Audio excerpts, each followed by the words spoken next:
जय श्री राम सभी को। आई होप आप सभी अच्छे होंगे। हम आज ब्लाउज़ की कटिंग करेंगे। मैं कोशिश करूँगी आप सभी को अच्छे से समझाने की, ताकि आप समझ सकें कि हम ब्लाउज़ की कटिंग कैसे करते हैं। चलो शुरू करते हैं। इसके लिए हमें चाहिए शोल्डर का नाप, हमारी छाती का नाप, कमर का नाप और जितनी हमारे को लंबाई चाहिए ब्लाउज़ की उसका नाप। ठीक है, इतना आ गया समझ में। फिर हमें क्या करना है कि जो हमारा शोल्डर है, अगर मान लो हमारा शोल्डर 14 है तो इस 14 का हमें हाफ कर देना है। ठीक है, इसका आधा कर देना है शोल्डर में। उससे बाद आएगी हमारी चेस्ट की बारी, जो हमारी छाती होती है। अगर हमारी छाती 34 है, 34 को हम भाग करेंगे 4 से। इतना ध्यान रखना, हम 4 से भाग करेंगे 34 को, जो आएगा उसमें आधा इंच प्लस करके हम सिलाई लगाएंगे। वैसे हमारी कमर है, कमर का भी हम चौथा हिस्सा करेंगे और वहाँ पर हम आधा इंच प्लस करके वहाँ पे सिलाई लगा देंगे। ठीक है, इतना सभी को समझ आ गया है। आगे चलते हैं। देखो ये हमारा नाप है, तो इनका जो कंधा है वो 14 है। ऊपर शोल्डर का नाप जो है, जिसे हम तीरा भी बोलते हैं, उसका नाप 14 है। तो उसका हमने आधा कर दिया, ये आ गया हमारे पास 7। ठीक है, उससे बाद नीचे को यहाँ से यहाँ तक तो हमने 7 ले लिया है। यहाँ से नीचे को हमारे को लेती बार जब हम ब्लाउज़ की कटिंग करेंगे तो उसमें हम एक इंच प्लस कर देंगे। ठीक है, ये आ गया 8। उसके बाद जो हमारी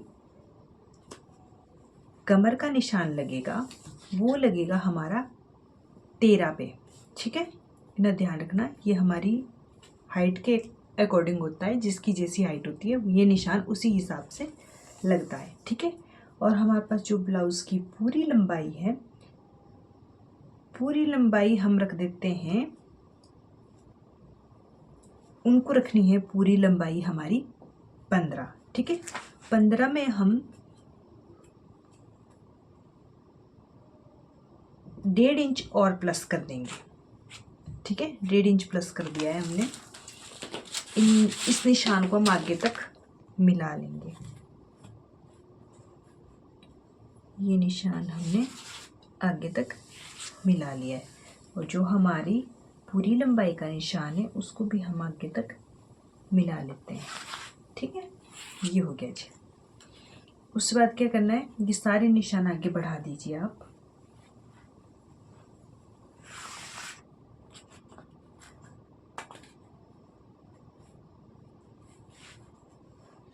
ये ध्यान रखना आप कि जो ये हमारी स्केल होती है, इसको बिल्कुल हम किनारे के साथ अटैच करके रखना चाहिए हमारे को, क्योंकि आगे फिर हमारी जो अगर सीधी नहीं तिरछा आएगा तो फिर हमारे को जो स्टिचिंग में वो थोड़ी सी दिक्कत आती है। ठीक है, इतना आ गया आप लोगों को समझ। यहाँ से हमने 7.5 लिया है, यहाँ से नीचे हमने आधा इंच प्लस कर लिया है, यहाँ पे हमने 8 लिया है, यहाँ से नीचे हमने कमर का निशान लगाया, पूरी लंबाई है हमारी, और हल्का जो हमें मार्जिन चाहिए वो हमने यहाँ पे ले लिया है। उसके बाद इधर को भी लेंगे हम, जैसे यहाँ से यहाँ तक हमने 7 इंच लिया, तो इसको हम आधा इंच पीछे लेंगे। ये हो गया हमारा 6.5। यहाँ से यहाँ तक 7 है, यहाँ से यहाँ तक हमने 6.5 ले लिया है। ठीक है, फिर हम अपनी जो हमारी चेस्ट है उसके नाप के हिसाब से अगला निशान लगाएंगे। तो हमारी है 34 मतलब ये 8.5 है। तो 8.5 का मतलब है, मैंने कितना बोला, 8.5 आ गया। इसको 4 से भाग करने पे तो आधा इंच हमें एक्स्ट्रा लेना है। ठीक है, ये यहाँ पे लगा दिया हमने स्टिच, और आगे हम जो एक्स्ट्रा मार्जिन छोड़ेंगे 2 इंच, वो आ गया। अगला है हमारा कमर का निशान। तो कमर का जो निशान है वो उसी हिसाब से लगेगा, 4 से भाग कर दो हमारे कमर के नाप को। जब हमने 4 से भाग कर दिया कमर के नाप को, 29 हमारी कमर है, तो ये 7.2 के आसपास आ रहा है। तो इसको हम कर लेंगे 7.5 से 2 सूत ज़्यादा।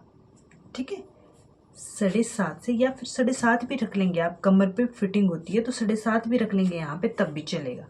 और हमारी 2 इंच हमारी लूजिंग होगी। ठीक है, इसको हम आपस में मिला लेंगे। जो जो निशान हमने लगाए हैं ये हमने मिला लिया।